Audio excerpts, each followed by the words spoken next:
And so yesterday I was blessed and honored to participate in Jane Lopez's beautiful memorial. This is her seat. This is her seat. So I had a Jane moment about a month ago. I think it was July 1st. I think she was here, and stuff was happening with our technology.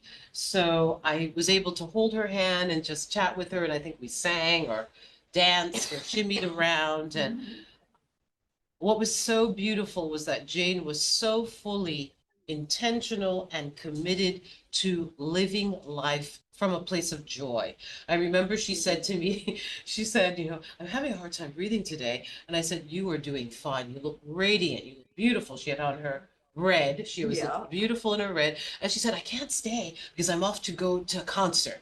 And I thought, this lady is just constantly, I want her life and I want her energy. And that's how she lived. So, although I have to be very honest, yesterday I said to Spirit, I talked to God. I've become my mother. My mother would be talking to herself, and I would say, Mom, who are you talking to? I'm talking to God. And I thought she was crazy, but now I do it. So, yesterday, I said to God, God, I don't get this death thing. I said, we're here, but we're not here. We've influenced, we put all this energy into living.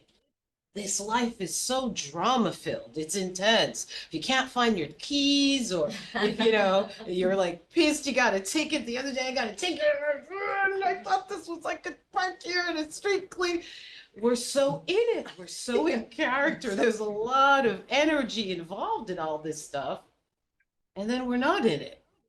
And then we appear to be gone. And then our loved ones are grieving us. This morning I started to cry, remembering Jane. And I said, we're here, we're not here. We live forever, but we look like we just have this life. But you are real, but we can feel you a lot of times, but sometimes we can't. I said, this is so mysterious and interesting. I'll be thinking about it until I die. I said, it's so fascinating. It is the great mystery. So yesterday, as Spirit would have it, I have a little book by Yogananda. I think many of you know that I consider him humbly my guru. He came to America at the turn of the century, 1900s, 1904, landed in Boston, did some of the first lectures and seminars on meditation and yoga, brought this idea that we were infinite beings that can transcend this world, overcome our karma or our destiny through meditation, transcendence, and awakening. This was not a concept or a paradigm that was part of the American psyche. So he was the first to lecture upon these spiritual truths, bringing the treasures and spiritual principles of the East of India to us. And thank you, Divine, because boy, oh boy, I need it. We need it. So my talk is on how to live a good life. But it was death. It was through Jane's transition that I began to think, by hearing so much about how she loved so many unconditionally. Her first husband got up and said she was my best friend. That even after they had had their issues and their challenges, she had become his best friend. And her stepson got up and said, even though she was her second marriage, they were part of a blended family, and those things they can be challenging sometimes. He never felt so loved by Jane. He said, regardless of the blood relationship, regardless of the marriages, whatever, he knew she loved him. As a teenage boy, he knew she loved him and that her presence in their household as the stepmom made a difference and brought forth a vibration of love that was healing at a time of difficulty in his life. Then she had a best friend who came up and said, I'm her best friend. We've shared a husband. That was great. And this is my best friend. And I thought, and she said, we went through mountains and valleys with our relationship. However, Jane was someone who always told the truth.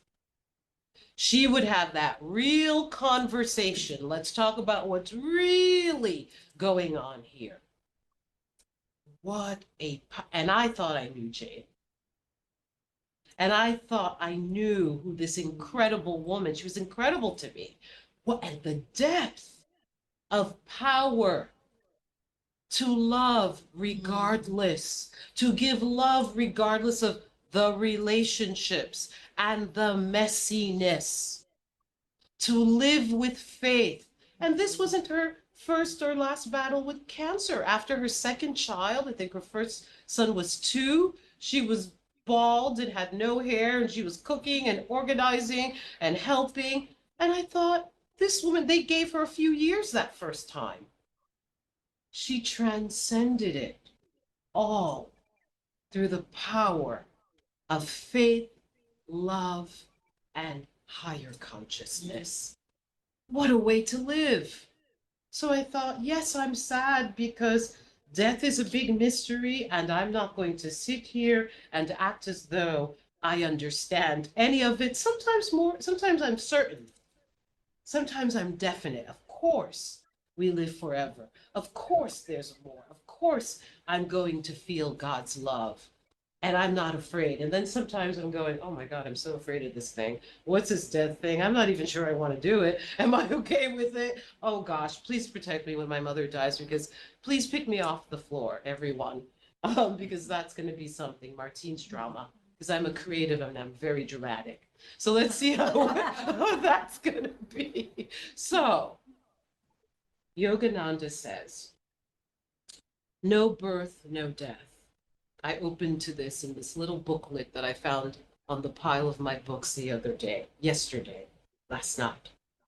No birth, no death, no caste have I. Father, mother, I have none. I am he, I am thee, I am thee. Blessed Spirit, I am thee. Mind, no intellect nor ego.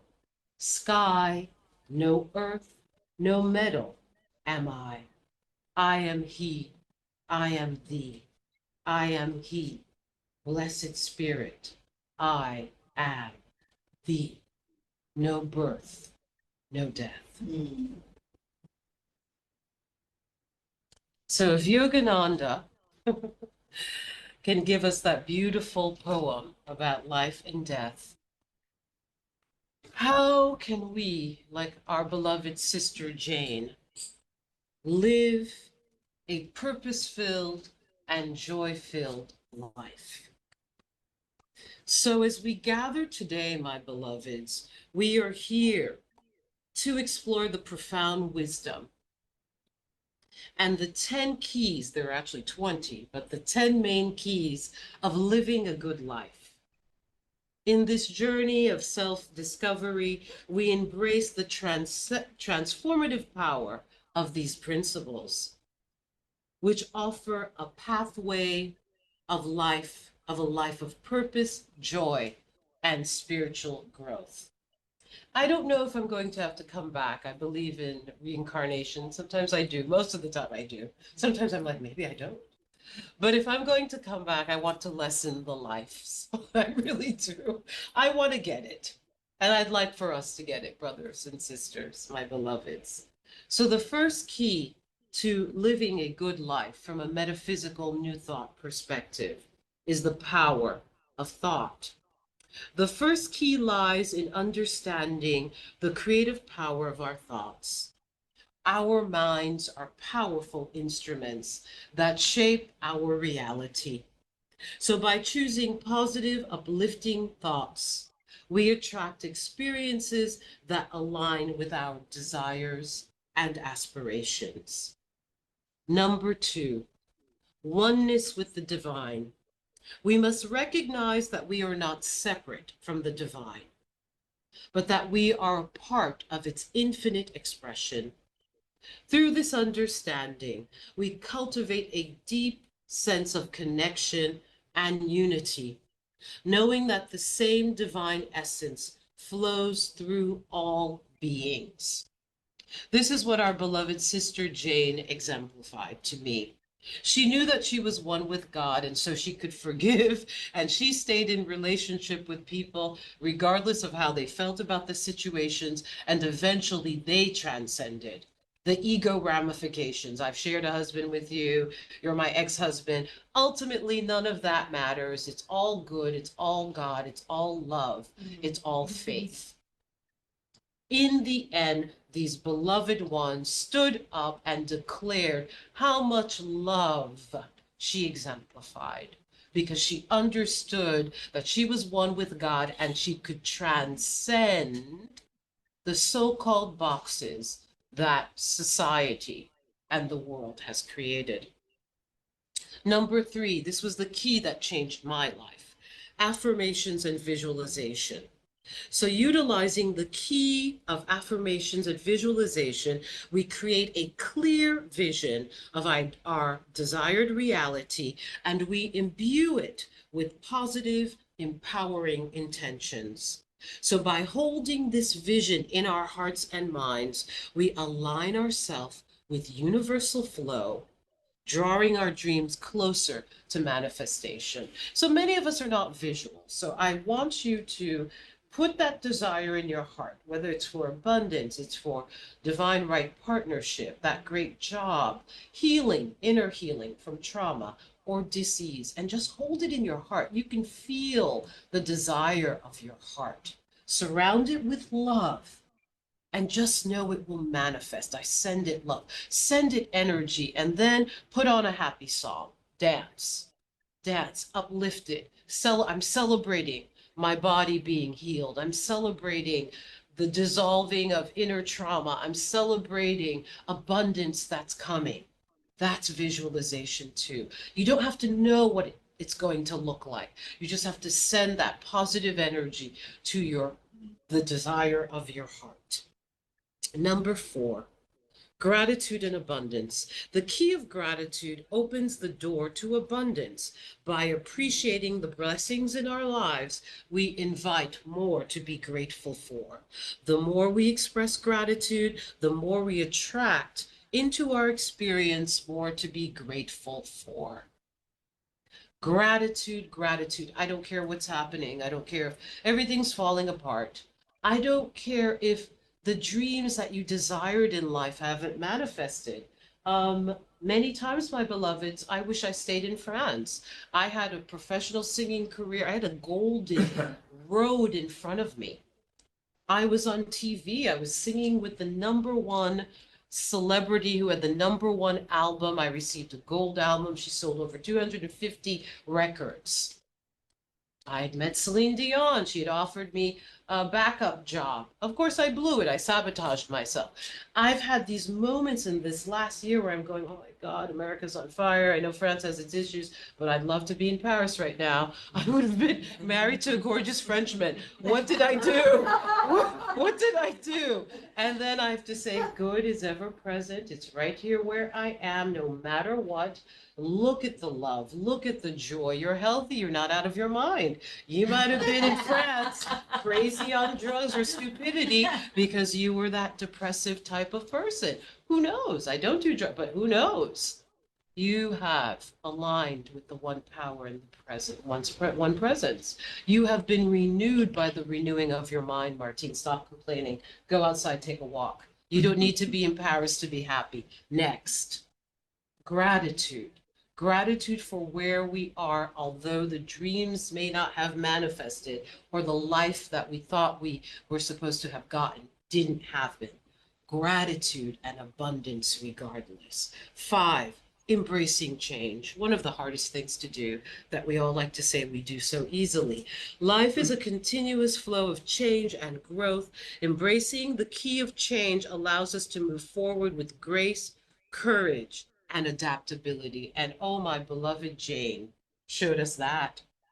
Every time she couldn't breathe, every time the disease flared up, she would come to us and say, I'm having a hard time. And by the end of service, she would preach another sermon about acceptance and love and the peace. And now she's feeling better and her lungs just opened up because she knew the power of consciousness and embracing change at every moment, no matter what's happening.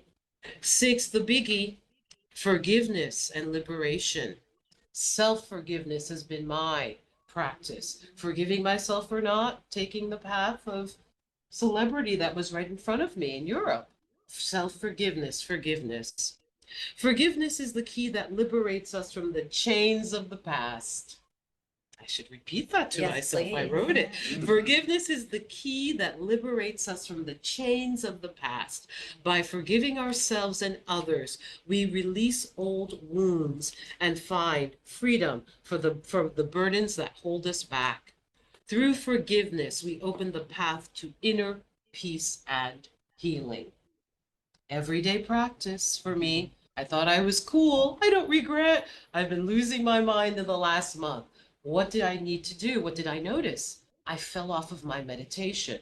So my ego was giving me a run for my money. I'm back meditating. I haven't thought about Paris in the last 3 days because I'm realigning with God and the truth. Good is possible. Abundance is possible no matter where I am. Stop thinking Paris is heaven on earth. Heaven on earth is within, and with God. Number seven, compassion and service. The key of compassion unlocks our hearts to the needs of others. As we serve with love and empathy, my beloveds, we create a ripple effect of positivity in the world, inspiring change and supporting the collective growth of humanity. Oh, we have to be compassionate with each other right now and this world and what's happening.